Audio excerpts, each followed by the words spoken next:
Cavin with your go-to for wedding content advice and inspiration.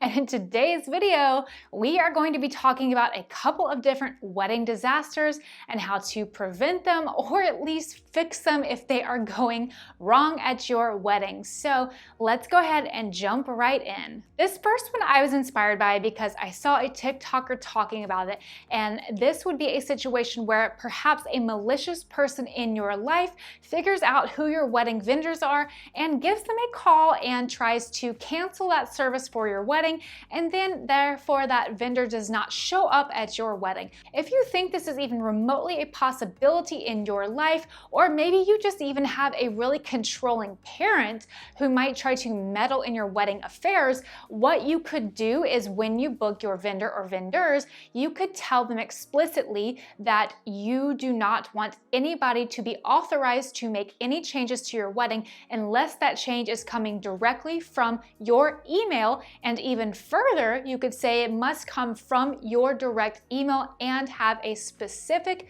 password to make changes. So it cannot be a phone call, it has to be an email with that password. So that is how you can protect yourself from this happening to you, so that there are not going to be any disasters with people trying to meddle in your wedding. There have definitely been times where venues have undergone unexpected renovations, or maybe there has been a flood, an earthquake, who knows what, and all of a sudden you are out of a venue. I have had this happen to one of my brides. Her venue all of a sudden was told by their HOA that they can no longer host weddings at their venue.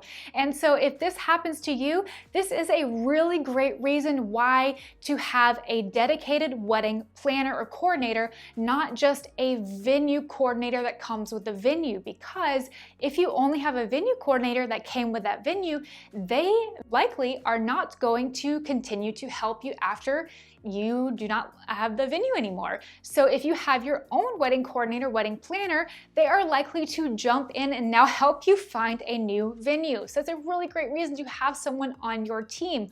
Also, this is a really great reason to have wedding insurance. So I have a video all about this. I will link this down in the description, but having wedding insurance can help you out in a situation like this to recoup any lost funds that you might have had with the venue if they're not giving money back. Hopefully they would, but just in case, this is a really great reason to have insurance.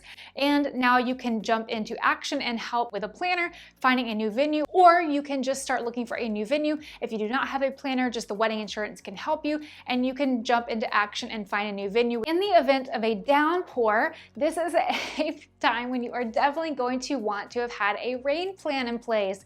I have talked about rain plans before, and if you especially live in a city where it is likely to rain and you are going to get married outside, it is not a bad idea to make sure you have a rain plan in place. So that could look like really one of two main things. One, that could mean that you have an indoor space that you could use. Or two, maybe you have an indoor space that you could use, but maybe you don't like it or you just don't want to use it. And so therefore you have a tent company that you have a rental agreement with, that in the event that it rains, you will have that tent rental brought and installed on site. If that morning it looks like it is going to rain, or maybe the day before it looks like it's going to rain, so you just go ahead and plan to have it installed. That is also going to be your plan if you do not have an indoor option. So I highly recommend having a rain plan in place, because you do not want the disaster of your wedding being rained out. This next one would be really scary.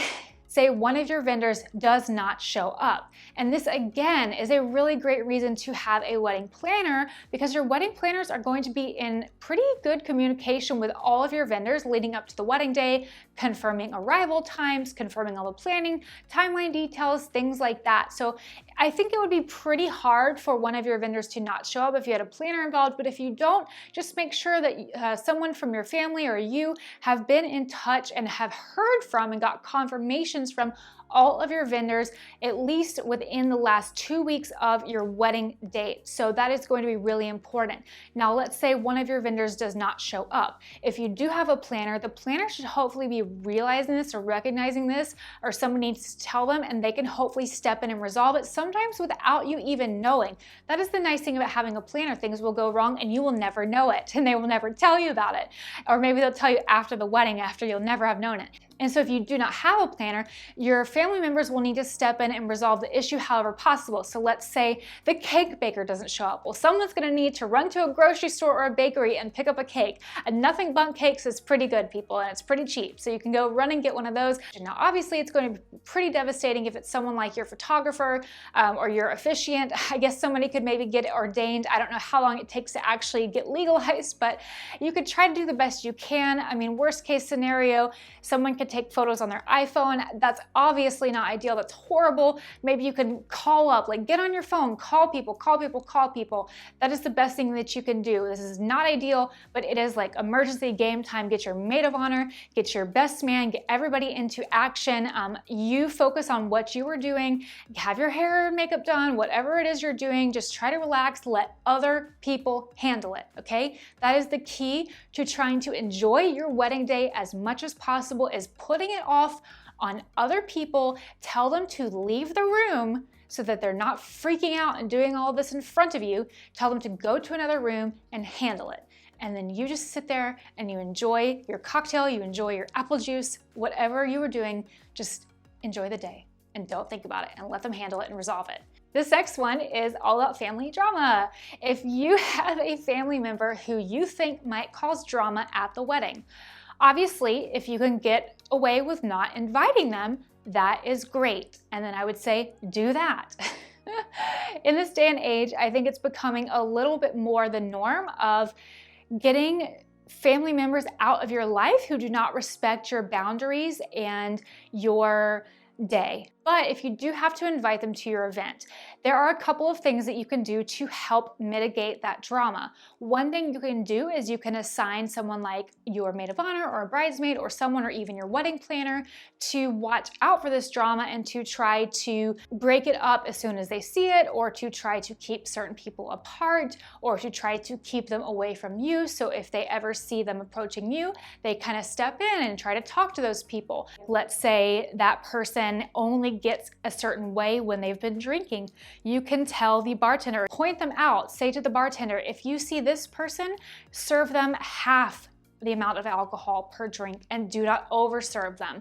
That's a great idea, and the bartender should hopefully respect that. You can even go a step further and tell your planner or tell the catering manager of the venue, if they start acting unruly, please discreetly escort them off the property and make them leave. It is your wedding day. If you do not want someone there causing trouble, you can have them asked to leave. And maybe you'll get some flack for it from family members after the wedding, but that is okay because you need to be able to enjoy your wedding day. All right, this last one is, I wouldn't say the worst thing in the world, but it is not at all ideal.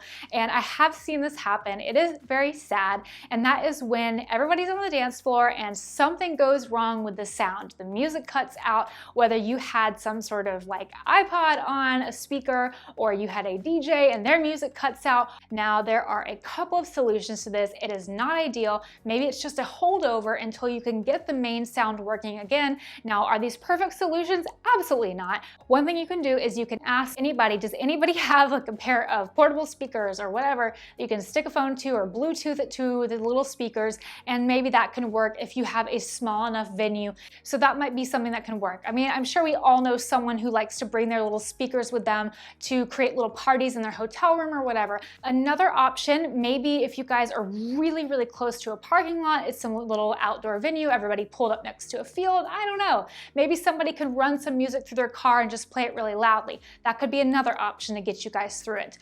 Worst case scenario, maybe somebody can just play a little song on their iPhone that is an iconic song that everybody knows how to sing along with, something like Queen, I don't know, and then everybody can just start singing out loud to it, and it can be a really cool community gathering on the dance floor. So that is just a way that you could salvage this situation and make it as fun as possible without being super awkwardly silent, and then everybody goes to sit back down at their table and the evening feels like it is somewhat ruined until you guys can get the music fixed. So that is how to handle that situation. I hope that you guys found these helpful. I know this is not every disaster, but these are a lot of the common disasters that I have either seen or heard of. So if you guys found this helpful, let me know down below. Tell me about any wedding disasters you have seen, or ask me about any you would like solutions to, and I will help you guys out. See you guys next time. Bye!